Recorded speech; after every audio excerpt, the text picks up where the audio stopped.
En este video te voy a enseñar la diferencia entre clipping y limit. Comenzamos. Durante muchos años, ingenieros de audio experimentados y algunos técnicos de sonido con experiencia y muchas personas que no tienen conocimiento de sonido confunden estos dos términos y creen que clipping y limiting son dos cosas exactamente iguales. Y en este video te voy a explicar por qué no debes confundir estos dos términos, porque estarías incidiendo en errores y al mismo tiempo desperdiciando el rendimiento verdadero de un altavoz. Mire, vamos a definir dos cosas. Clipping en inglés o clip significa cortar, ¿cierto? Recorte de algo, de una película, de un pedazo de papel, lo que sea. Cuando uno reproduce música a través de un sistema de audio, normalmente tiene una onda sinusoidal o las ondas sonoras transitan libremente por toda la capacidad que tiene el equipo. El clip significa que le estás abriendo mucho la señal a esa onda sonora de música y está sobrepasando la capacidad de ese sistema de audio, en lo cual las puntas que se mueven de forma armoniosa, los picos de la música se recortan de forma brusca, de forma, mejor dicho, contundente. Entonces, normalmente este clip afecta toda la cadena de audio a partir de ese punto que estás haciendo ese recorte hasta finalizar la cadena de audio. Por lo cual es muy importante desde el momento que vamos a hablar aquí en la consola, desde que entra la consola, e inclusive si usted tiene conectado un instrumento, desde que sale el instrumento hasta que llega a los amplificadores y a los altavoces, no debe existir absolutamente nada de clip. Este clip es más peligroso que el limiting o limiter por la siguiente razón. Cuando la onda sinusoidal se va moviendo de forma espontánea y es cortada, en el momento en que se interrumpe, se corta la señal, ese tiempo o esos milisegundos que la señal está recta, va a calentar y va a sobreesforzar todos los componentes electrónicos que estén conectados a esa señal: procesadores, transistores, condensadores, resistencias, bobinas. Y si esto se va hacia los altavoces, pues los altavoces, en el momento en que está moviendo el cono, va a tener instantes en que se va a quedar quieto, y esos segundos que se queda quieto dentro del imán se va a calentar, se va a ir calentando. Entonces, en vez de hacer un movimiento fluido, va a ser este tipo de movimiento el cono o el altavoz y se va a quemar. Y esto se ve mucho más representado en los agudos, donde va a hacer este mismo movimiento pero más rápido, lo cual va a existir una variación de temperatura muchísimo más rápido y el calentamiento va a subir mucho más rápido. No habrá un tiempo de reposo lo suficiente y por eso los drivers se queman más rápido y más fácil, debido a que el clipping va a calentar muchísimo más rápido que el parlante de graves, que se mueve más lento. Y esto, muchas veces, ciertos amplificadores de sonido o ciertos altavoces tienen este tipo de señal. Normalmente los altavoces más económicos tienen en su parte trasera un bombillito que se llama clip. Normalmente los altavoces más baratos, los de lucecitas o algunas marcas que son semiprofesionales, tienen este bombillito en la parte trasera de clip. Entonces, bajo ninguna circunstancia en estos altavoces ese bombillo debe encenderse. Y aquí hago un paréntesis. Hay marcas que, aún así teniendo un mercado profesional, como vi una española hace poco, tienen ese bombillo de clip, pero a la hora de analizarlo con un osciloscopio no está clipeando, está mal marcado, y en vez de colocarle clip debió haberle colocado limiter, y el limiter lo voy a explicar a continuación. El limiter significa que cuando la señal está excesivamente alta, esto se ve normalmente en salidas de altavoces o en salidas de amplificación, y es algo parecido al compresor. El compresor, ¿qué es lo que hace? Cuando una señal sobrepasa cierto límite, de ahí en adelante lo que hace es aplastarse la señal con una relación de aspecto. La relación más común de estos compresores es 2:1. Cuando pasa un decibel, la señal a la salida sale 2, o sea, después del límite hacia arriba avanzados decibeles y a la salida del sonido sube solamente un decibel, o sea, comprime a la mitad toda la señal que sobrepasa el límite, ¿cierto? Relación 4:1, sobrepasa el límite 4 decibeles y sale 1, o sea, lo comprime 4 veces y así trabaja. Entonces, los limitadores lo que hacen es que hacen esta compresión extremadamente rápida. Lo que hace es proteger los altavoces o las salidas de que estos se quemen.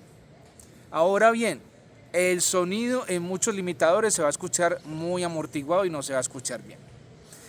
¿Cuál es el mejor limitador entonces? El mejor limitador es este, que cuando el limitador está encendido, cuando usted observa limit, encendiendo y apagándose el bombillo, no se siente absolutamente ningún cambio. Y el mejor altavoz es el que tiene el limitador, que este sube de niveles y no se siente absolutamente ningún cambio en el sonido, sino que se escucha limpio, se escucha perfecto. Y por lo general son las marcas más caras. Estos limitadores funcionan inclusive de forma independiente para el parlante de graves, de agudos, o si tiene varias vías, en cada uno de los parlantes trabaja de forma independiente. O estos limitadores que son muy famosos, multibanda, que analizan toda la respuesta de frecuencia y en cierto sonido determinado lo amortigua para que el resto de sonidos quede limpio. Normalmente son medios, graves y agudos. O los más avanzados especifica cierta frecuencia y lo libera rápidamente. Entonces, ¿cómo hacen las empresas para mejorar estos limitadores? Primero, colocar componentes de altavoces que soporten mucho mejor el control de temperatura o que saquen la mayor cantidad de aire caliente lo más rápido posible. Entonces, los limitadores que programan las personas que elaboran los altavoces ya no van a ser tan agresivos, porque gran parte del trabajo que necesita para cuidar los altavoces el mismo componente lo va a hacer. Entonces, esto hace que el sistema suene más fuerte. Estos limitadores en altavoces autoamplificados, algunas empresas se toman el trabajo, como acabo de explicar, de hacerlo bien. Pero cuando se utilizan altavoces pasivos, las personas normalmente no colocan este tipo de procesos en sus altavoces, debido a que ya el altavoz suena ya demasiado fuerte y tiene que depender totalmente del nivel de que usted lo lleve a la consola. Es decir, se confían tanto en la capacidad solo del altavoz y de la consola que no ponen el limitador con el fin de que cualquier desconexión o cualquier pico no vaya a afectar esto, y a veces pasa que un agudo que no tenga esta protección del limitador falla. Entonces, para calcular estos limitadores hay diferentes programas, diferentes algoritmos, los cuales usted puede hacer el diseño de este limitador. Pero esto es una ventaja que tienen los sistemas cerrados de marcas más caras, en los cuales estos limitadores fueron calculados para que se escuchen perfecto a máxima potencia. Y ahora voy con lo siguiente. Cuando un altavoz está muy bien diseñado y suena fuerte, este limitador puede estar trabajando mucho más tiempo, puede estar encendiéndose y apagándose sin que se vea disminución de volumen, sin que se sienta sobrecalentamiento en ninguna parte electrónica, sin que se sienta el sonido molesto y permaneciendo el nivel constante durante todo el evento. Hay marcas muy buenas que estos limitadores trabajan muy bien. JBL es una, Electrovoice es una. RCF maneja un limitador que normalmente nadie lo ve, y es que enciende el bombillo ligeramente en rojo, solo que en el día no se ve, tienes que apagar la luz para que se pueda ver, pero eso es un limitador suave. Ya cuando el bombillo está encendiendo totalmente rojo, quiere decir que ya está sobrepasando un nivel de sobrecarga. Entonces ahí es donde se confunde que este altavoz no clipea. Obviamente este altavoz no va a clipear nunca, porque si usted le está enviando la señal correcta, nunca va a recortar. Acuérdese que el clip es cuando envías exceso de señal y esta empieza a recortar. El limitador es cuando la señal llega hasta cierto límite y empieza a comprimirse. Espero ser claro en esta parte. Entonces empieza este tipo de cosas a trabajar a favor o en contra de un sistema de audio. La calidad de los limitadores hacen que un sonido suene mejor, con más potencia, e inclusive puede agarrar hasta energía eléctrica, debido a que se controla mucho el consumo del altavoz, debido pues al control que se tiene sobre los componentes. Espero haber sido claro.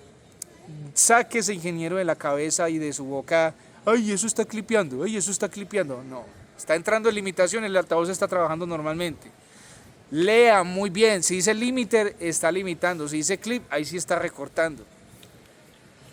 O sea, observe muy bien. Ah, no, esos array están clipeando, ¿no? Que hasta ahí le puedo subir, nada. Que está prendiendo y apagando el bombillo del límite y está sonando perfecto, déjelo ahí. No moleste ese equipo. Y si está sonando duro, mejor para usted. Le está sacando el máximo rendimiento a su equipo sin que este se dañe y se afecte, debido a que los limitadores van a cuidar toda la integridad del altavoz. Para eso los trae, ¿no? Espero que haya sido muy claro este video. Se preguntarán por qué ya no estoy últimamente haciendo videos mega elaborados o videos donde yo tenga ciertas tomas. Algunas personas se molestaron porque yo me movía mucho cuando hablaba, pero pues estoy tratando de hacer videos como un poquito más estáticos. Porque estoy viendo que el contenido así, charlado, dando una opinión, está gustando mucho. Y cuando hago un video extremadamente editado, ya es porque ya mucha gente lo ha pedido o porque de pronto estoy viendo que sí se favorece tenerlo así, o simplemente para entregarles una información rápida a ustedes y no quedarme con eso en la cabeza y se las quiero compartir. Los videos editados sí efectivamente son necesarios, pero sí necesito decirles las cosas así como se las estoy diciendo, sin ningún papel, sin ningún tipo de trama, sin ningún tipo de libreto, nada, tal cual como las he experimentado, tal cual como la experiencia de muchos comparte con ustedes a la hora de hablar. Entonces, muchas gracias por ver este video y si quieres ver las marcas sobrevaloradas, haz clic por acá.